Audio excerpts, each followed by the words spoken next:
तर चला आज आपल्याला काय करायचे, एका घनाच्या बाजू दिल्या, किती 3 घनाच्या बाजू दिल्या असता आपल्याला नवीन घनाचं काय करायचे, बाजू काढायची।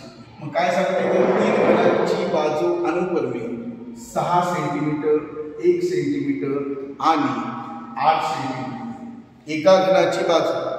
म्हणजे इथं 3 घन आहेत, 3 घनाच्या 3 बाजू दिल्या आणि हे तिन्ही घन काय करायचे, वितळायचे आणि वितळून त्यापासून एक मोठा घन तयार करायचा आहे आणि ते घन तयार करून त्या घनाची काय करायची, बाजू काढायची।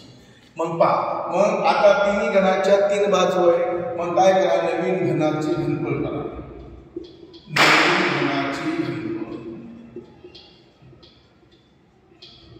बरोबर काय, पहिली बाजू किती 6, 6 चा घन अधिक 1 चा घन अधिक 8 चा घन। मग नवीन घनाचं घनफळ काढायचं, मग काय करायचं, 6 चा घन अधिक 1 चा घन अधिक 8 चा घन। मग 6 चा घन किती आहे, तर 6 चा घन आहे 216 अधिक 1 चा घन किती आहे 3 अधिक 8 चा घन किती आहे 512। आता आपल्याला काय करायचे, या सर्वांची इथं बेरीज करायची। मग 512 अधिक 216 अधिक 1,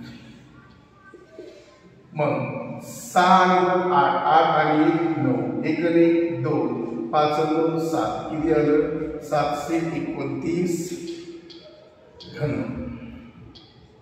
घनसेंटीमीटर। आपण हा जो घन आहे हा काय करा, वितळून त्याचं घनफळ काढलं, किती आलं 729 घन सेंटीमीटर। मग आपल्याला एक मोठा घन वितळला, किती आला 729 घन सेंटीमीटर। मग आपल्याला नवीन घनाची काय करायची, बाजू काढायची। कोणती बाजू काढायची, तर मोठी बाजू, मोठ्या घनाची काय करायची, बाजू। मग नवीन घनाची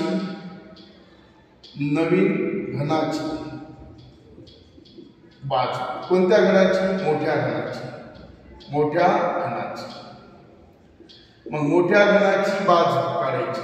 मग इथं काय दिलं आपल्याला 729 सेंटीमीटर घन सेंटीमीटर, हे काय आले, घनफळ आले। मग वर्गमुळात 729 काय घन। मग याचा आपल्याला काय करायचं, घनमूळ काढायचे।